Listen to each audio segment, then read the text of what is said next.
হিজরতের পর প্রিয় নবী হজরত মোহাম্মদ সাল্লাল্লাহু আলাইহি ওয়াসাল্লাম যখন মদিনায় পৌঁছালেন তিনি দেখলেন সেখানকার মানুষ বছরে দুটি বড় উৎসবে মেতে ওঠে, নওরোজ এবং মেহেরজান।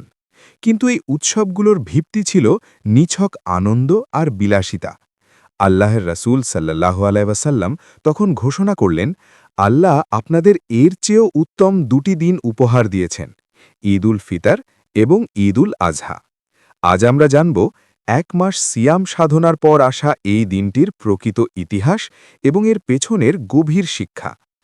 ইসলামের ইতিহাসে প্রথম ঈদ উল ফিতর উদযাপিত হয়েছিল দ্বিতীয় হিজরি অর্থাৎ ৬২৪ খ্রিস্টাব্দে।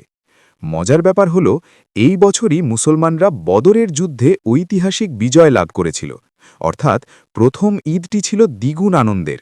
একদিকে রমজানের পবিত্রতা রক্ষা, অন্যদিকে অন্যায়ের বিরুদ্ধে সত্যের জয়। সেই সময় ঈদের উৎসব আজকের মতো জাঁকজমকপূর্ণ ছিল না। সাহাবায়ে কেরাম খুবই সাদাসিধেভাবে এই দিনটি পালন করতেন।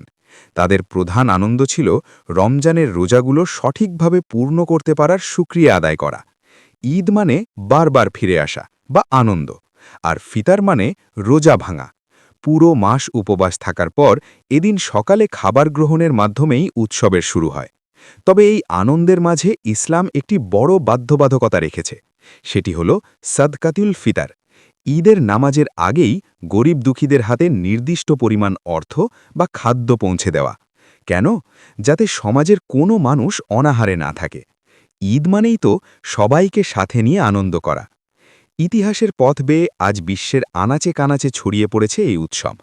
তুরস্কে একে বলা হয় সেকের বৈরাম বা চিনির উৎসব।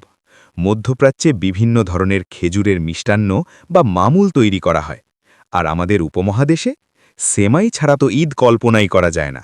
সাথে আছে নতুন পোশাক এবং ছোটদের চিরচেনা সেই সালামি বা ঈদি। দেশভেদে সংস্কৃতি আলাদা হলেও ঈদের নামাজের কাতার কিন্তু সবখানে এক। এখানে রাজা আর প্রজা, ধনী আর গরিব সবাই কাঁধে কাঁধ মিলিয়ে দাঁড়ায়।